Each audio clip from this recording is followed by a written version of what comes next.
I met Cindy Albee during the second semester of our freshman year at Florida State University. Cindy was pursuing a dual degree in education and business administration. I, on the other hand, was getting a degree in engineering.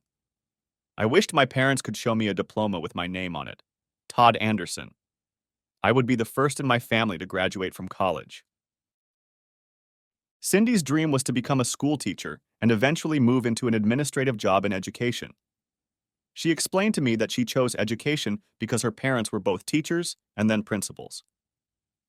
Over the years, many of their former students had told Cindy how much they loved her parents, so she wanted to follow in their footsteps. The philosophy her parents instilled in her from a very young age was that people should strive to learn something new every day. I was in complete agreement with her parents' views on education because it wasn't too different from what my parents taught me. My parents owned a small farm and had 6 children. My mom and dad were always looking for ways to save a dollar. My dad instilled in me that it was better to learn how to solve problems yourself than to pay someone else to do it. Now I'm in college, not only learning as much as I can from my professors, but figuring out how to pay my tuition. Obviously, my parents didn't have the money to pay for my college tuition. I wanted to major in engineering because I had an aptitude for math and science, and it seemed like a natural path. To pay for my tuition, I got a job at a city tutoring service and worked about 20 hours a week. I still had to take out student loans, but the job minimized them. I had dreams of designing beautiful buildings. Eventually, I discarded that dream and pursued a new one. But more on that later. I first met Cindy when we were brought together as part of a group project in a political science class. I noticed her on the first day of class, but I didn't dare believe she would ever be interested in someone like me. She was beautiful, 5 feet 6 inches, a Rubensian figure, and long blonde hair. There was also something about her that made you want to like her. All the athletes and super cool guys flocked around her. Cindy dated a lot of them, but never seemed serious. About halfway through the semester, our political science professor informed us that he was splitting the class into 5 groups of 6 to work on a special project. I was incredulous at first. I had worked on group projects in high school, and it always seemed like there were 1 or 2 people in our group who weren't doing any work. But when Cindy was assigned to my group, my feelings changed 180 degrees. "Hi, I'm Cindy Brandon," she said to me, extending her hand. I, I'm, uh, Todd Anderson," I replied, stammering. "You don't seem very sure of that," Cindy laughed. I didn't want to look like a complete moron, so I quickly pulled out my wallet and looked at my driver's license. "No, no," I grinned. "I'm definitely Todd Anderson." I then showed her my license. She laughed out loud, and so began our relationship. In political science class, we had to take a famous Supreme Court case that the professor was assigning and break it down. We had to not only explain what the case was about, but we had to talk about the decision, discuss whether it was right, and defend that opinion. We were assigned Marbury v. Madison, which was the first major case in which the Supreme Court issued a decision that had far-reaching implications. This decision self-limited the power of the Supreme Court so that it could not become more powerful than the administrative or legislative branches of government. That decision made the Supreme Court what it is today. As it turned out, the other 4 members of our group were a bunch of slimeballs. 3 were members of the soccer team, and the 4th dropped out just before the end of the semester. Cindy and I had to research and write the entire report.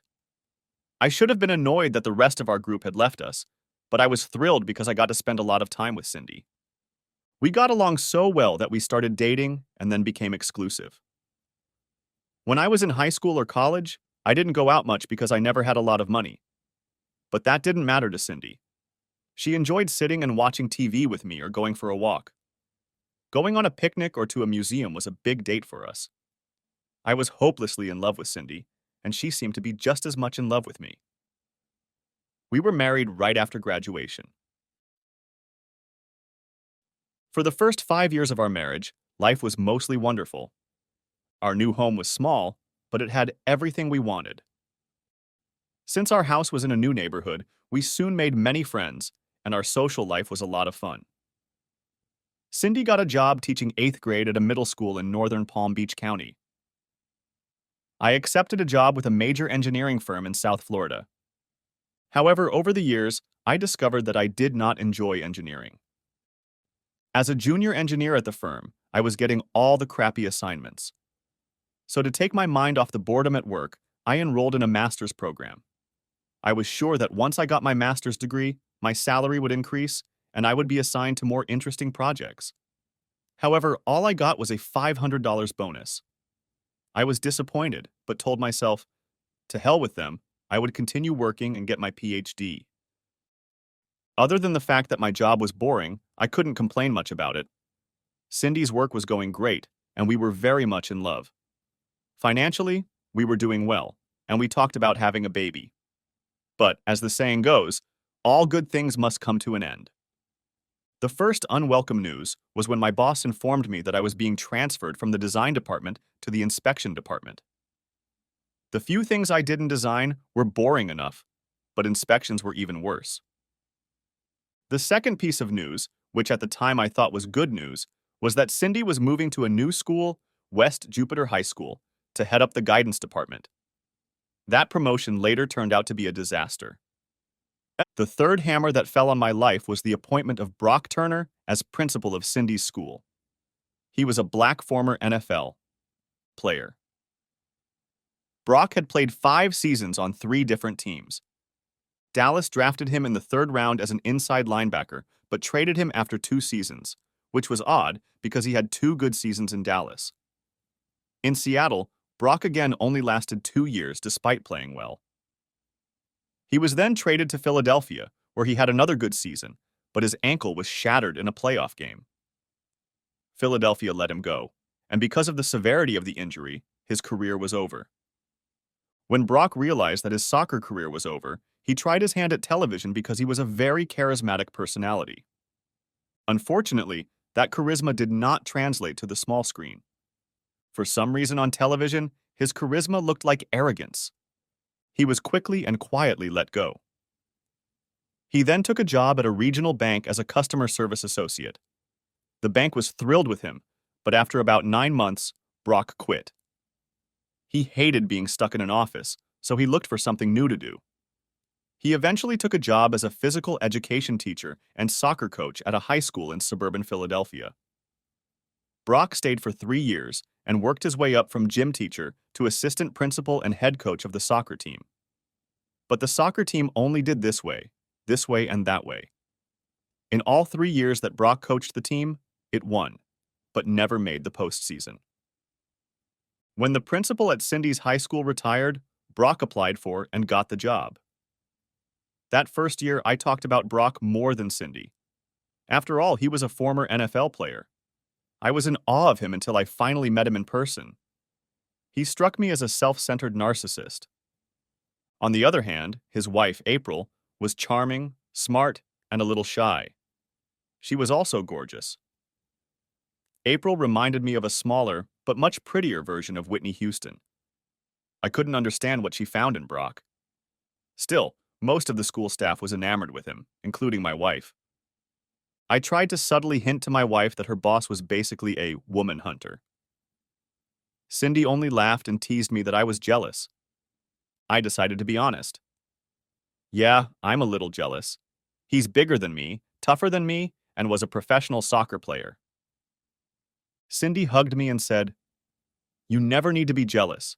He's only a couple inches taller than you, and as far as physical fitness goes, you're not a wimp. So what if he's a soccer player? I married you." She calmed me down and our life went on as usual.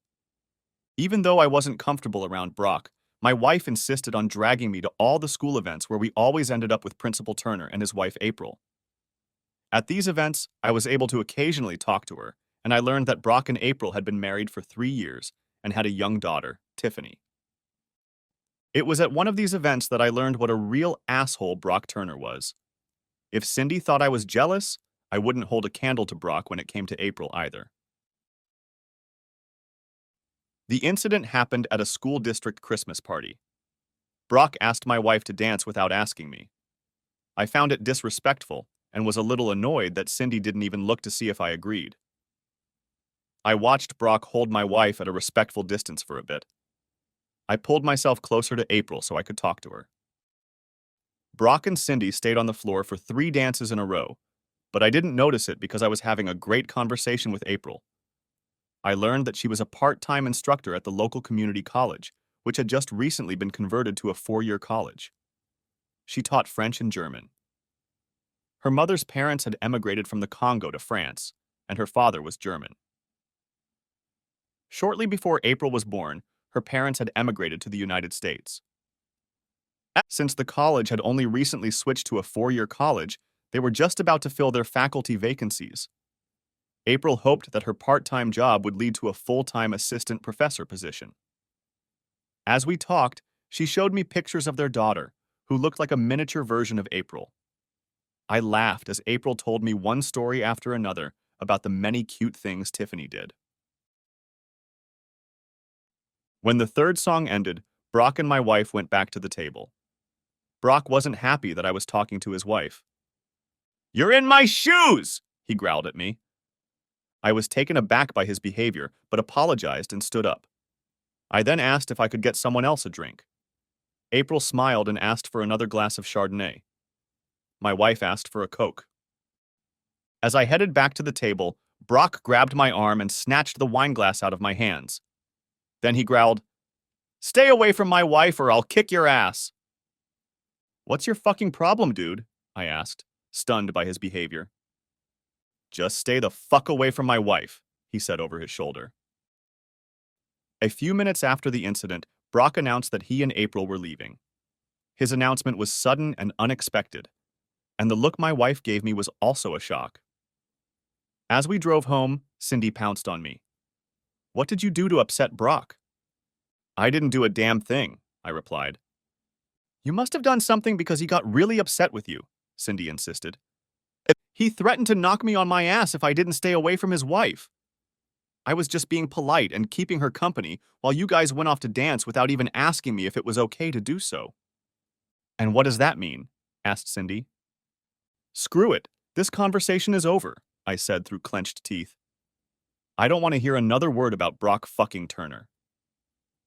After the Christmas party, my dislike of Brock had grown to a complete dislike. But I didn't want to rock the boat after all. He was Cindy's boss. Fortunately, after the Christmas incident, Cindy hardly ever brought up Brock.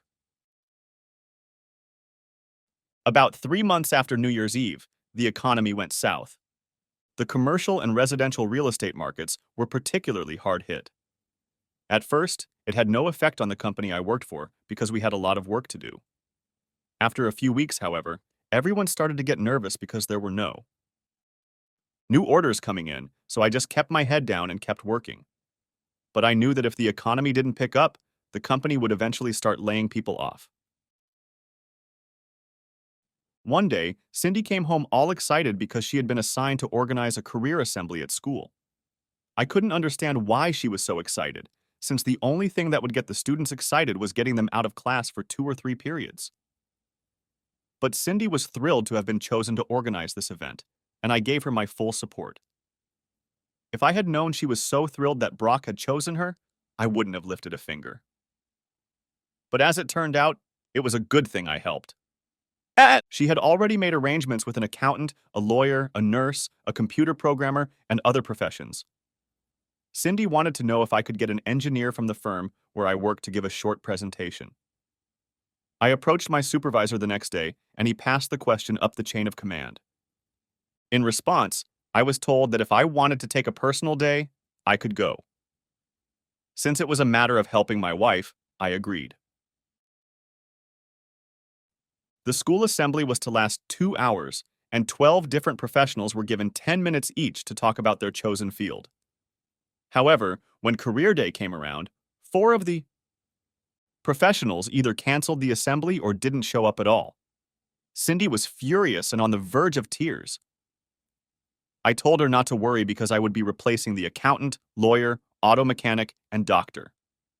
When it was my turn, I kissed Cindy and told her not to worry. As I walked up the stairs to the stage, I saw a crowd of high school students bored to tears. The only reason they hadn't left by this point was because they would have to go back to class. As my slides were being loaded into the audio-visual equipment, I began my presentation. Good afternoon. I ask all those who are asleep to raise their hands. Sure enough, almost all hands went up, and the assembled students laughed. I knew I had gotten their attention. I hope what I'm about to share with you will be of interest, and if it isn't, at least my talk won't distract you from class for a couple more classes. The students applauded. Taking a big breath, I began. I'm an engineer, but I'm going to talk about 4 or 5 different professions. I'll also give you some actionable tips on how to succeed in anything you encounter, including how to finish high school with as little stress as possible. Upon hearing this, many students laughed, but sat up straighter. I was really getting up to speed. I started by telling them an anecdote about engineers. You all probably think engineers are just a bunch of nerds, but that's not true. Let me tell you a story about how practical engineers are. I then proceeded to tell my story. One afternoon, an engineering student was riding across campus on a shiny new bicycle. He ran into a friend, also an engineer, who said, "Wow, that's a great bike. Where did you get it?" "Well, the worst thing happened," said the first engineering student. "A girl rode up to me, got off her bike, threw off all her clothes, and told me I could have anything I wanted." "Wow," remarked the second engineering student. "That's great. That's a great choice. Her clothes probably wouldn't have fit you anyway." I then added, "Like I said, engineers are very practical." This elicited a roar of laughter. I then went into a slide presentation, showing all sorts of buildings and structures. I showed a carpet museum where the roof looked like a rolled-up carpet. Another building was called the Crooked House, which seemed to lean in several directions at once. Yet another building resembled a huge picnic basket. At the end of the slides, I showed a 9-story building with no name and asked if anyone could guess what was unique about it. After 5 or 6 shouted answers, I finally said, "You guys will never guess. What you're looking at is the largest brothel in Europe. It's 9 stories high and it's in Germany, in case you were wondering." This elicited cheers of approval from the boys and "yous" from the girls. I then went from one profession to another, explaining the average salary and the education required for each profession. I sprinkled the speech with jokes and advice on how to study and how to pass tests. I then relayed my long-held belief that if you want to succeed at anything, you should constantly strive to do better than you can. I explained that this sounds counterintuitive, but the truth is that if you don't strive to do better than you can, how can you ever get better? I also told the students that there is no such thing as a dumb question, and that it is never dumb to ask for help. The only people who are dumb are those who don't ask questions or ask for help. I talked a little bit about those who don't want to go to college but would rather work in their major. I explained that if they are interested in going in that direction, they should go for it. They will probably make more money than most people who graduate from college. I was having fun and didn't notice that I had exceeded my allotted time until Cindy gave me a frantic sign to finish. Nodding to my wife, I finished my speech with one last piece of advice. As you go through life, each of you will have to make a public speech sooner or later. It is one of the biggest fears people have. According to some surveys, the fear of speaking ranks higher than the fear of dying. Yet the time when you will have to give a public speech will come for almost every one of you. When that time comes, just remember to stand up to your full height so everyone can see you. Speak firmly so that everyone can hear you. Then make your speech as short as possible and sit down quickly so everyone can appreciate you. Thank you. You guys were great. I got a standing ovation, my wife kissed me, and Brock patted my hand. But it didn't end there. Unbeknownst to me, 3 principals from other schools were at the event, and they pounced on me to ask me to speak at their schools. I explained that I had to take a personal day to speak, and I did it to help my wife. However, Cindy still convinced me to take the time and give a speech at 3 other schools. All 3 speeches went very, very well. Moreover, at the end of my last speech at a high school in a poor neighborhood, the principal told me that he would like to have me as a teacher. I was on a high in those days, but as I learned, The good times ended and bad times began to come my way. One Monday morning, I was called into my supervisor's office and informed that I was being made redundant.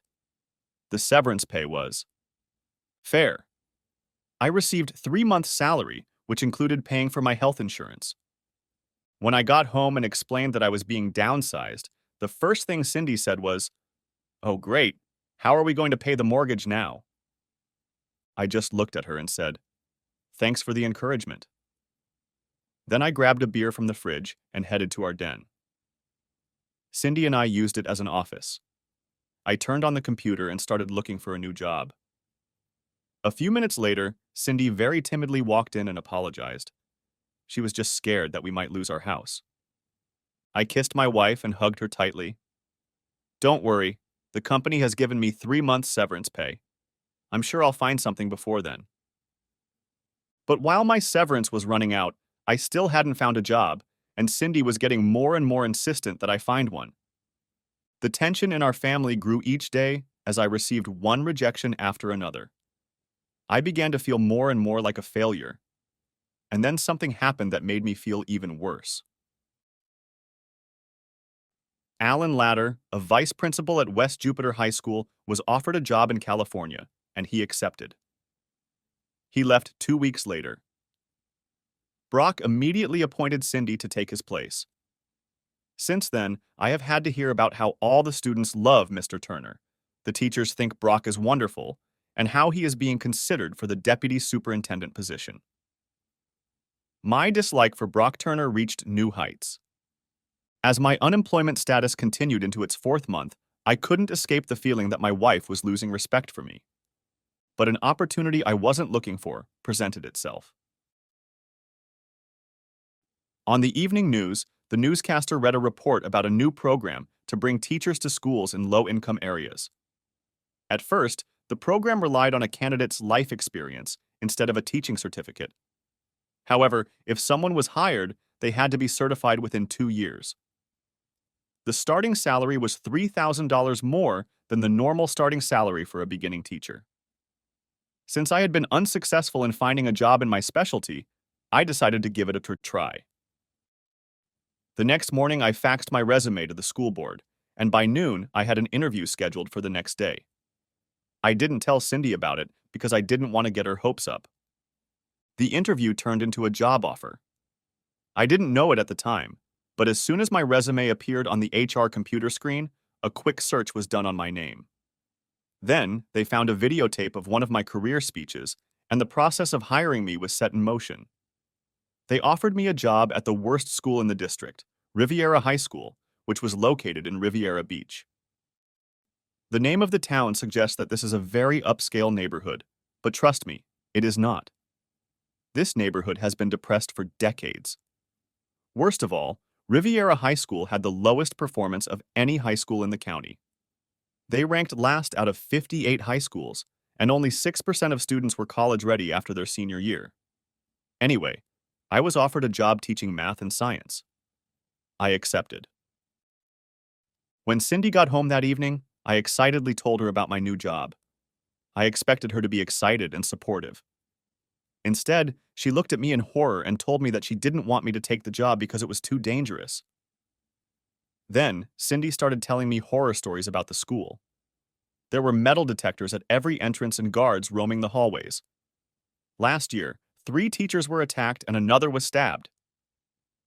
Besides, Cindy had to remind me that I knew nothing about teaching. She didn't think I would last a week.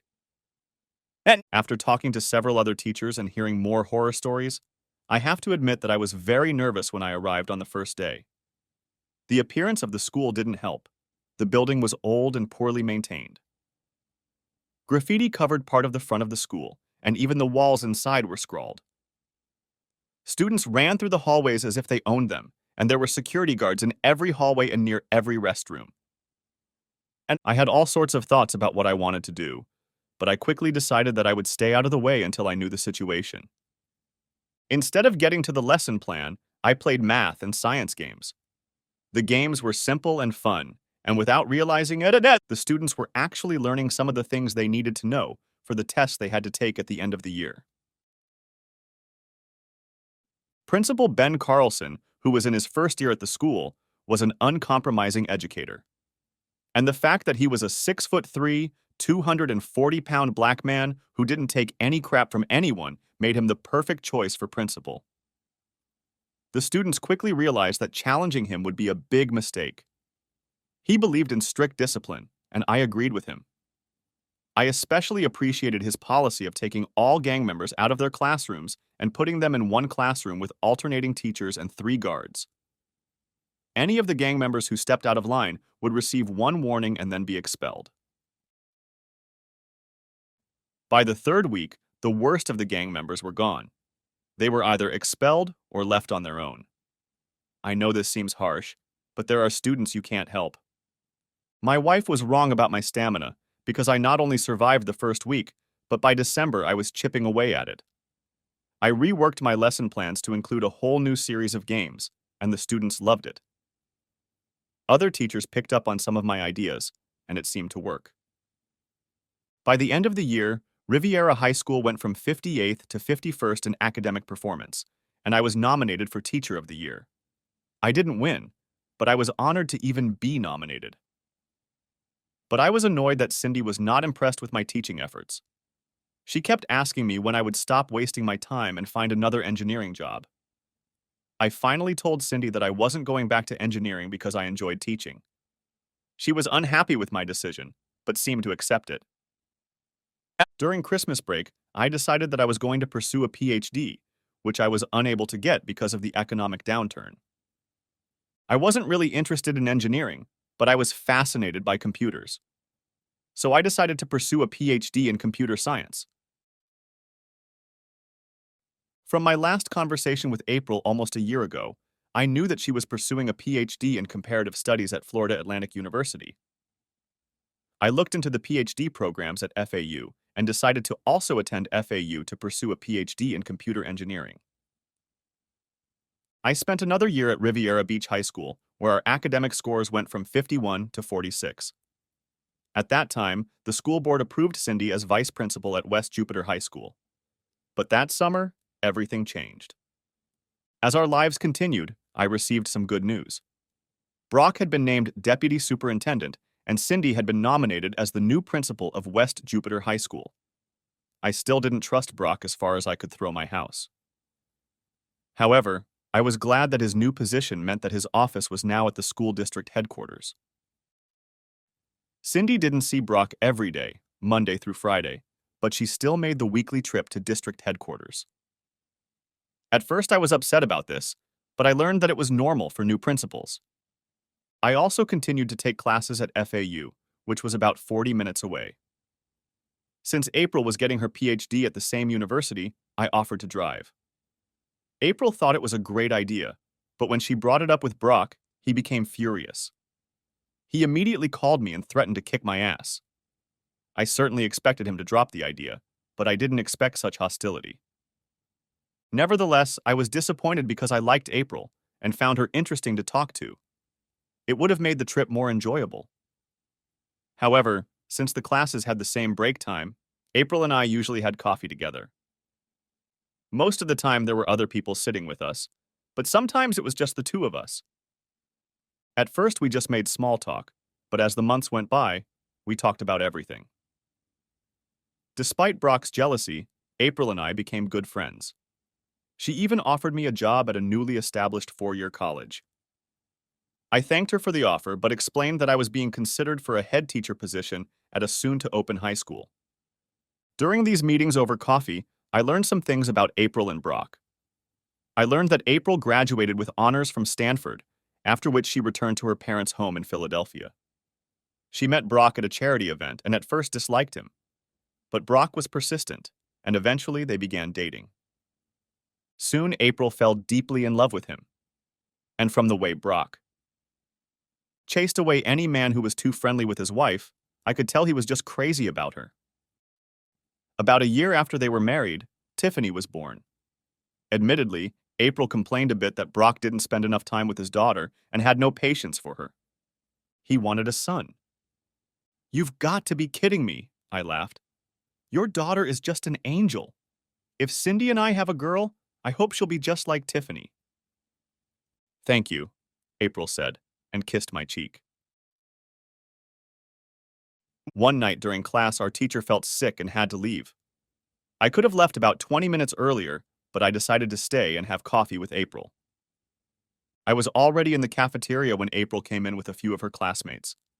I picked up the cup of coffee I had already bought for her, and she headed over to where I was sitting while her classmates went to get something for themselves. You didn't have to do that, Jacob, she said, smiling. No problem, I smiled back. I was here for about 15 minutes or so. When I came back for my second cup, I realized that your class was going to have recess in a couple of minutes. So it's not really a problem. Your class left early, asked April, taking a sip of her coffee. Yeah, the teacher got sick. April was quiet for a few minutes, then said, I envy you, Jacob. I should be further along, but Brock didn't make it easy for me. Now he's pressuring me to have another baby in hopes that I'll have a boy. But if I do, it will set my efforts to get my doctorate back years. I would have no chance of getting an assistant professor position. So I told him I wouldn't have a baby until I got my doctorate. He wasn't happy about it. April pulled her cell phone out of her purse and said quietly, Shit. Is there a problem? I asked. I need to tell Brock that I have to stay after my meeting with my counselor, but my phone is dead. Can I borrow yours? Sure, but do you think that's wise? April thought for a second, then nodded. You're right. There's no point in poking the bear. Amy, can I use your phone for a minute? April quickly dialed her husband's number, and I heard her utter her second damn of the night. Is there a problem again? I asked. Yes, April confirmed with desperation. I told Brock his mailbox was full 2 days ago, and he still hasn't released it. Say, could you do me a favor, Jacob? Sure, whatever you need. April opened her backpack and found a piece of paper in an envelope. She quickly wrote a note and sealed it in the envelope. Could you drop this note off at my house on your way out? Won't Brock be upset? Just tell him I tried to call him, but his damn mailbox is still full. So I caught you just as you were about to leave and asked you to drop off this note. I don't want him running in here because I'm an hour late. Although I wasn't thrilled about taking the note to Brock, I agreed. I reasoned that he couldn't be too upset. I was just passing along a message from his wife. But then, the old adage about killing the messenger rolled around in my head for a few minutes before I laughed at myself. As I turned onto Turner Street, my nervousness was replaced by confusion when I saw my wife's Volkswagen parked in Brock's driveway. I couldn't think of any reason why Cindy should be at Brock's house. And I parked on the street trying to figure out why my wife was at Brock Turner's house at this time of day. I tried to convince myself that Cindy must have a perfectly logical reason for being here, but nothing came to mind. I got a very uneasy feeling in my stomach and decided to look around the house. There were lights on downstairs, and most of the windows didn't have curtains drawn on them. I slowly made my way to the side of the house. I had never been to Brock's house, so I had no idea of its layout. The first window I peered through turned out to be the living room. The next room was the kitchen, and the third was the dining room. When I rounded the back of the house, I found that the curtains were mostly down in the fourth room. However, 2 of them were not down all the way, and one of the windows was not closed. What I saw shocked me. There was Brock and my wife cheating on me right in front of my eyes. At that moment, I had the good sense to pull out my phone and activate the video camera. I watched the whole thing like a paralyzed man. I stumbled back to my car and drove to the first parking lot. How could Cindy betray me like that? I screamed over and over. We talked about having kids, and now she's hoping her lover will get her pregnant. Now that the initial shock had passed, I was angrier than I had ever been in my life. There was no doubt in my mind that my marriage was over. The only question was how much pain I could inflict on both of them. I had the video, but I didn't think it would cause them anguish if they loved each other. And how I could get revenge, if at all, was not an option at the moment. But then, thoughts of revenge receded into the background when I remembered April. According to Brock, He was going to leave his wife with practically nothing. I should have warned her. I got back to FAU in record time. I raged all the way to the FAU campus. Even though I made it on time, I was afraid April had already left. I was relieved when I spotted her car with 24 others scattered around. April came out about 10 minutes later, and I got out of my car to meet her. She immediately saw how upset I was and became very alarmed. "Is something wrong?" she asked with deep concern. "Did something happen to Brock or Tiffany?" I shook my head. "As far as I know, physically both are fine. However, I have some very painful news to share with you. Your husband and my wife are having an affair." "That's not funny, Todd," April snapped back. "I know you don't like my husband, but I won't tolerate you making up lies about him." I wish it wasn't true, and I wouldn't believe it myself if I hadn't seen it and videotaped it.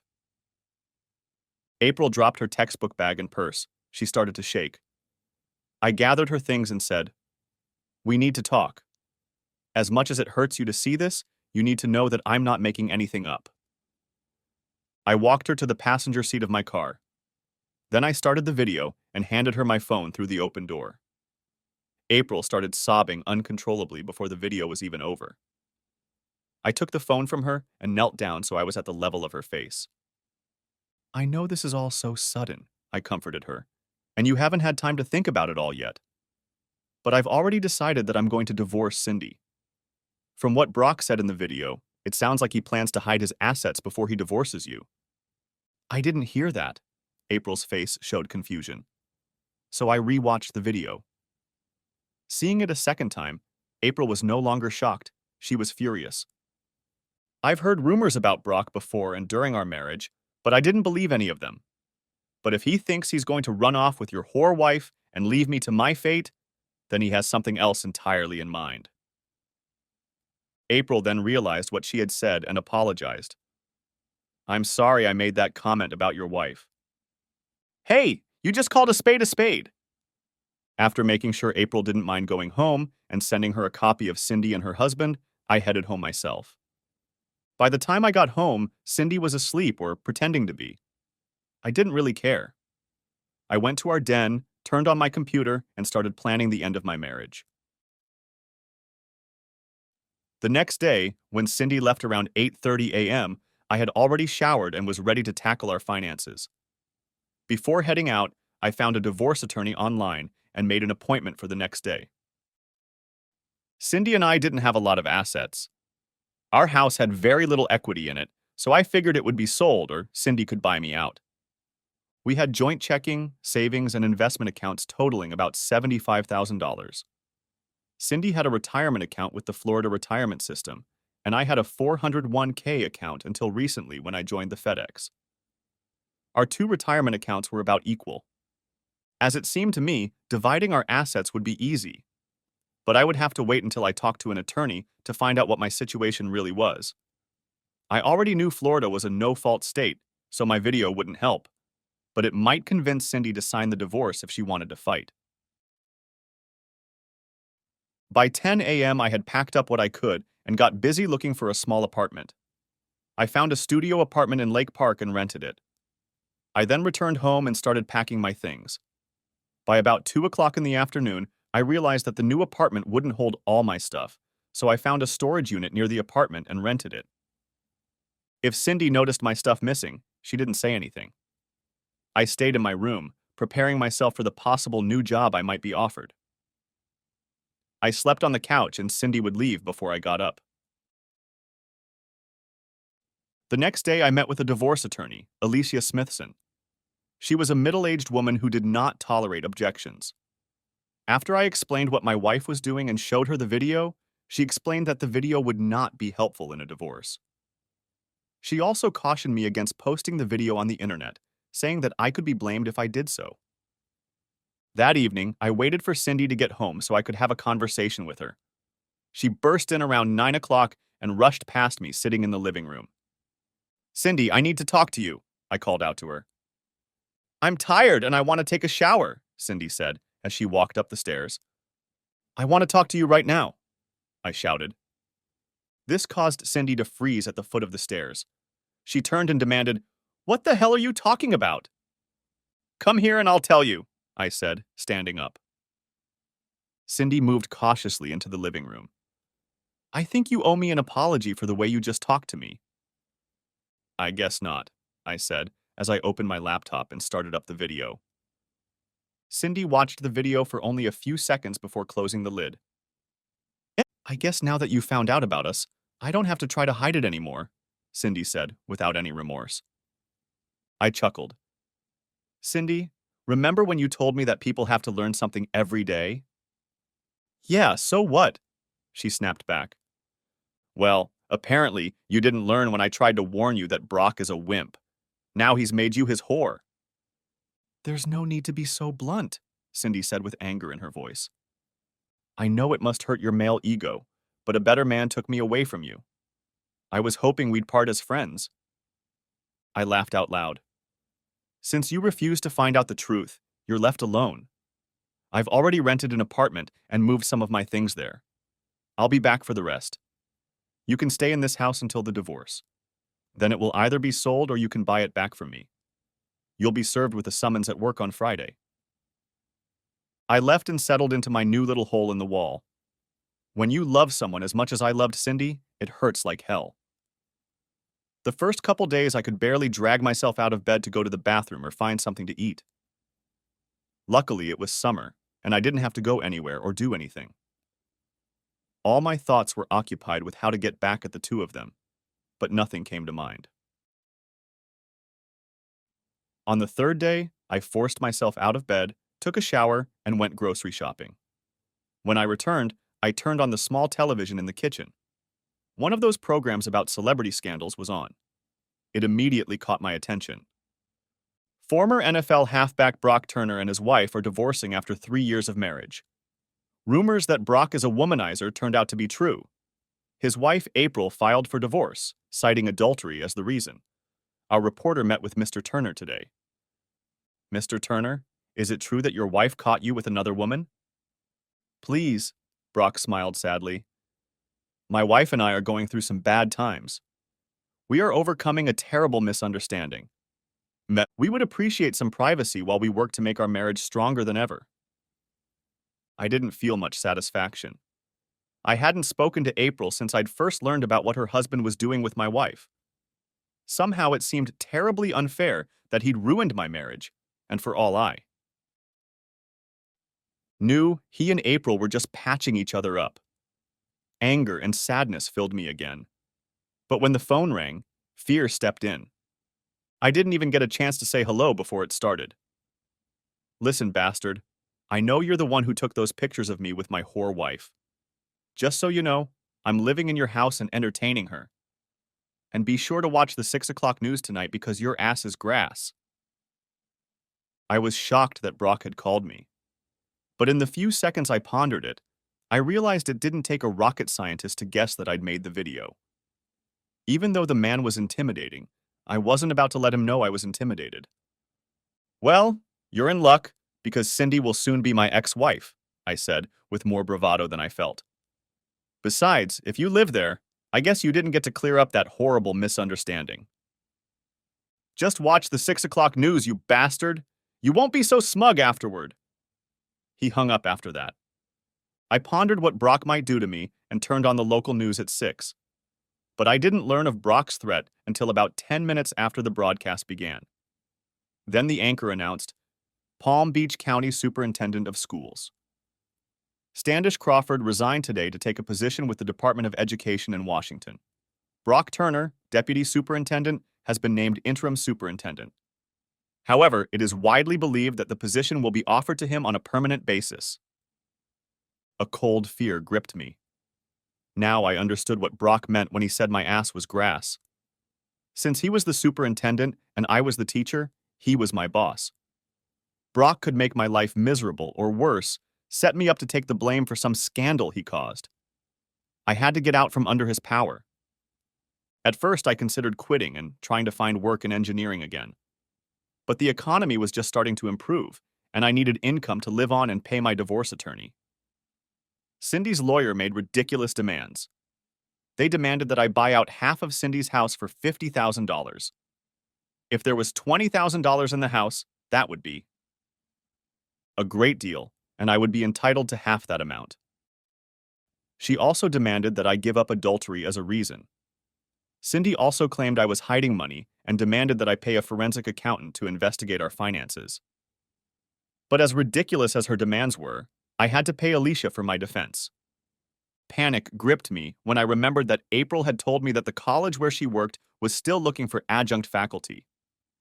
So I immediately called the college's HR department and inquired. They directed me to their website to fill out an online application. After reviewing my qualifications, I was hired to teach algebra, pre-calculus, and calculus. I was given a 1-year contract that paid me about 80% of what I earned as a high school teacher.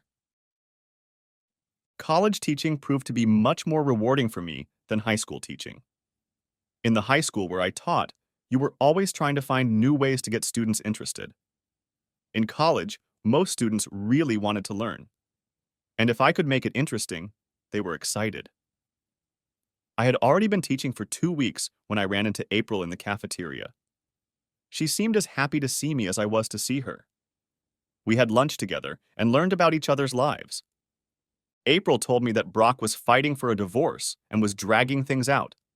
He's even filed for sole custody of Tiffany. But a video of him having fun with my wife convinced the judge that he wasn't fit for primary custody. Nevertheless, according to April, the divorce took forever. I explained that my divorce has taken longer than I expected, but it seems to be finally coming to an end. I still can't believe I bought into all of Brock's bullshit, April said, pushing her unfinished sandwich away from her. I've heard the rumors, but Brock has a way of making everything he says seem believable. He must be one hell of a conversationalist to talk my wife into entertaining him, I said sadly. Cindy always told me that people should learn something new every day. However, I could have done without that lesson. I'm so sorry this happened to you, Todd, April said, taking my hand. You're one of the nicest people I've ever met. From that first lunch together, April and I started having lunch almost every day and often had coffee after lunch. This led to dinners out and other dates. I was falling in love with April, but I didn't want to risk ruining our friendship. Still, I wanted more, so when the circus came to town, I decided to take a chance. There's going to be a circus in town this weekend, I said over lunch one day. I was going to take Tiffany, but she might not be up for it, April said sadly. She still doesn't understand why Daddy doesn't want to see her. He told me that if I went ahead with the divorce, he would pay child support, but he wouldn't have anything to do with Tiffany. I hope you don't take offense, but Brock is a Class A, #1 asshole, I said with venom, but then smiled. But if you want to go, I'm sure the two of us can talk a 4-year-old into it. The day at the circus was a huge success. Not only was it a circus, but it was also a small fair. By the end of the day, April was holding one of my hands and Tiffany had a firm grip on the other. And with her free hand, Tiffany held the stuffed unicorn I had won tightly to her chest. When we got to their house, I walked them to the door and tried to kiss April on the cheek, but she pulled me to her and kissed me on the lips. I wrapped my arms around her and kissed her back. When we pulled away from each other, I felt Tiffany tug on my pants. I want a kiss too, Tiffany said, lifting her free hand to me. I picked her up and kissed her on each cheek. Thanks for letting me come with you and your mom. And thank you for being such a good girl today. Tiffany glowed at my praise, and I was about to put her down when April asked, Do you want to stay for dinner? No big deal. I was just going to make Tiffany's favorite dish, spaghettis. I love spaghettis, I said, pulling Tiffany closer to me. And I'd love to have dinner with you lovely ladies. Tiffany was quite successful at keeping the tomato sauce on her face and hands. I giggled every time she sucked another bite of spaghetti into her mouth. After her bath, Tiffany asked me if I would read her a story, and I readily agreed. I actually read 2 stories to her, using different voices for all the characters. Tiffany loved it, but wouldn't go to bed until I gave her a goodnight kiss. After Tiffany fell asleep, April and I sat on the couch sipping wine and talking about teaching. Suddenly, after setting down her glass, April picked up mine and set it back down. Then what happened happened, and we got down to it. After that night, we became very close, but we decided we weren't going to live together. At least we wouldn't live together until both of our divorces were final. Mine was finalized first, and I was relieved when the final court date came. I was in the courtroom when Cindy walked in there, arm in arm with Brock. Cindy smiled indulgently at me, holding Brock's hand tightly. He, on the other hand, smirked the whole time, especially after he kissed her before taking his seat.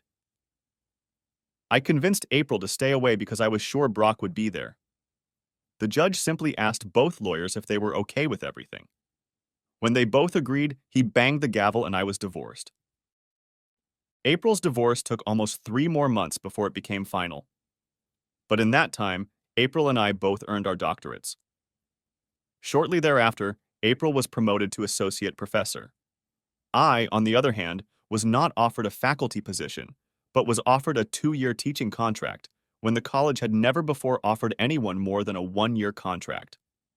Of course, this was the result of my classes being so popular that there was now a waiting list for each of them. I also agreed to teach an additional pre-calculus course because there were more than enough students on the waiting list to fill the new class. I was now earning about 25%. More than I had as a high school teacher, and I was promised an assistant professor position in the near future. And things were going better than I had any right to expect. But April and I reached a critical point in April when I had to go to a 3-day seminar in Atlanta. The sessions were all day with 5-minute breaks every hour or so. In the evenings, there were group sessions that usually ran late into the night. After finishing each day, I would fall into bed and start all over again the next day. I explained the schedule to April, and she understood. However, Tiffany didn't understand where I disappeared to or why I didn't call. When I finally returned, Tiffany practically jumped on me when I walked in. She was crying because I had left her. I tried to explain to her where I was, but Tiffany wouldn't calm down until I gave her a pink stuffed dragon. One of her favorite books was Rainbow Dragons, and her favorite dragon in the story was the pink one, who, oddly enough, was named Pinky. When I gave her the dragon, she squealed with happiness and covered my entire face with kisses. Finally, when Tiffany had calmed down, we sat down to dinner. The funniest things come out of the mouths of 4-year-olds. Tiffany turned to me and asked, "Why don't you live here? I want you to be my daddy." "Well," I said, looking at a grinning April, "I'd love to be your daddy, but I don't know what your mom would say to that."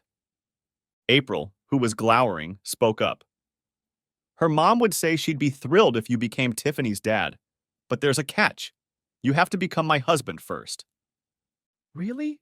You're going to marry me?" I asked in shock. "I thought you'd never ask," April giggled. We were married in a simple service with just a few friends, my dad and April's mom. My mom died when I was 9, and April's dad died when she was 15. I was happy beyond belief. I know Cindy left me to switch, but I really felt like I had the upper hand. Sure, Cindy was living with a former NFL player, but I was now married to the most beautiful woman I'd ever known, and she had a precious little daughter whom I loved like my own. Throughout the divorce proceedings, Brock never stopped pursuing April. It was clear he was desperate to get her back. He went from pleading to veiled threats. Yet he never did anything the police could accuse him of. He was still living with Cindy, and from what I heard, she was over the moon. I almost felt sorry for her, because eventually her lover was going to have to show himself in all his glory. When Cindy betrayed me, I was devastated and filled with rage. I wanted revenge on both of them so badly that I could hardly think about anything else. However, as I began to bond with April, the feelings of rage faded and the need for revenge evaporated. But as fate would have it, I was destined for revenge. Shortly after we got married, April and I decided to sell her house and buy a new one closer to college. We decided to try to sell it ourselves, and we were lucky. We were under contract within a few days. However, since Brock's name was still on the contract, he had to sign the contract. April called her ex-husband, and at first he was thrilled that she was calling him. But Brock's mood turned from joyful to unpleasant in the blink of an eye. When April explained that she wanted to sell the house to move closer to college, he told her that he wouldn't sign the contract. He was just being his usual asshole self. But April was prepared for his response and told Brock that if he didn't want to sell the house, then according to their divorce proceedings, he had to buy her out. This infuriated him, and he hung up the phone. However, the next day he called and agreed to sign the contract. At the closing of the deal, April asked Brock if he needed anything from the house. He replied that he didn't need anything and that it would be her problem to get the crap out. Cleaning out the house turned out to be a huge task. We left the basement to the very end, and that's when I found the pure gold.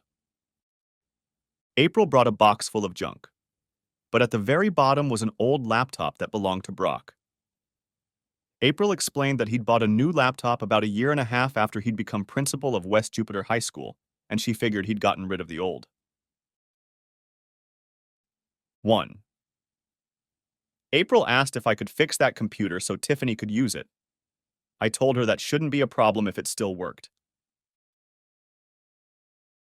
That night, after charging the battery, I was surprised to find that not only did the computer work, but it was still full of files. At first, I was going to just reformat the laptop, but then I decided I'd better go through all the files, in case there were some that April wanted to keep among them. Mostly, I was thinking of pictures of Tiffany and April. What I found, however, took Brock from being a regular dumbass to a world-class dumbass. Yes, there were a few pictures and videos of April and Tiffany, but there were more women. Under each video or photo was a brief description of how he rated each woman. Most of the women I didn't recognize, but 5 I did. One of them was the wife of the Dallas quarterback. I recognized her because she was a world-famous model. I remembered that shortly after the date of their entertainment, the couple broke up. Shortly afterward, Brock had been traded. Now I knew why. The other 4 women were teachers at West Jupiter High School, and 2 of them were married. Yes, Cindy was one of the married teachers. And what was interesting was that Brock was tutoring them all at about the same time. There were half a dozen pictures and 2 videos of my ex-wife. The new videos were even worse than the one I had taken. I couldn't understand how my loving wife had turned into such a slut. But what he wrote about Cindy made me laugh. He praised her skills. However, he thought she was too clingy because she kept pestering him with requests to get her pregnant. He was thinking of breeding her, just to spite her husband. I was going to just delete the files, but then I thought this was my chance to get a little revenge. So I downloaded all of his women onto a flash drive and proceeded to go through the computer. What I found elevated Brock to the rank of the biggest dumbass in the universe. He left all his financial records behind. I couldn't believe it. Brock left a full financial statement with all his accounts, account numbers, and passwords. He didn't tell the truth about all his assets during the divorce. He had accounts in the Cayman Islands and California that were not listed on the list of assets submitted to the court. After going through the rest of the folders, I called April over. First, I showed her pictures of the women her ex-husband had slept with, and then his financial statement. I don't know what pissed her off more, the women or the money. In the end, I think it was the women. I found out that Brock slept with her maid of honor and all of her girlfriends. He also slept with her cousin. After that, things went downhill. April took Brock to court again for hiding marital assets. He could have gone to jail, but instead, the judge awarded April 65% of the hidden assets. A large portion of the money received went to a college fund for Tiffany. Another portion went toward a down payment on a house 2 blocks from the college campus. After the divorce, I continued to live in a tiny apartment, so my expenses were minimal. What I was able to save, plus what I got from the divorce, allowed me to equal April's down payment. I hadn't decided what I was going to do with Brock's top 10 entertainment choices, but I carried the flash drive in my pocket until I did. And it would still be there if it weren't for what happened at the college fair at the convention center in West Palm Beach. I was asked to be one of the speakers, and April canceled her classes to go with me. There were about 40 colleges, large and small, that had booths at the fair. High school students from all the surrounding schools were bussed in to talk to representatives from colleges and universities. Then there were several seminars on how to put together a winning college application, how to choose a major, and how to study and succeed in college. I was sitting with our college representative when I heard the voice of the person I despised the most, Brock Turner. "Look over here, Cindy," Brock said with a smirk on his face. "That's your loser ex-husband." "That's funny, Brock," I said with a fake smile, "because that's exactly what your ex-wife says about you." "You're such an asshole, Todd," Brock said as his face turned red. "Meh. I've had the thought of teaching you to ignore your protégés." "Just ignore him, Brock," Cindy said as she took his hand. "He's not half the man you are. Don't stoop to his level." Brock looked at Cindy and then at me with a nasty smile. Then he reached down and kissed Cindy on the lips. She melted into his embrace. When they parted, Brock smirked at me. That made me make a decision. As they turned to leave, I turned to Cindy. "Cindy, I found these pictures of you on the computer.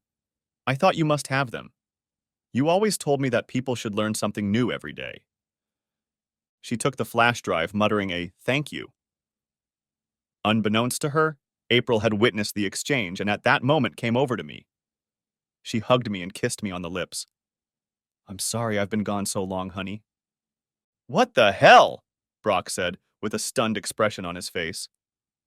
Then his face turned bright red when he saw April's pregnant belly. "Oh, hi, Brock," she said sweetly. "Are you catching up with my husband?" Brock took a step in my direction, but changed his mind as one of the guards walked by. He continued walking with Cindy, but looked back 2 or 3 times. He looked worried. That night, April and I lay in bed while I applied lotion to her stomach.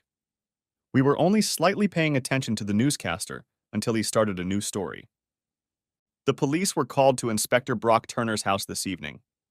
We don't have any details at this time, but it appears that Mr. Turner suffered a non-life-threatening stab wound. All we know at this point is that the superintendent is in the hospital, and the woman, Cindy Albee, has been placed in the county jail. I looked at April and said with a smile, "I guess Cindy learned something new today." The end. Thanks for watching. I hope you enjoyed it. So subscribe to my channel and watch the next video.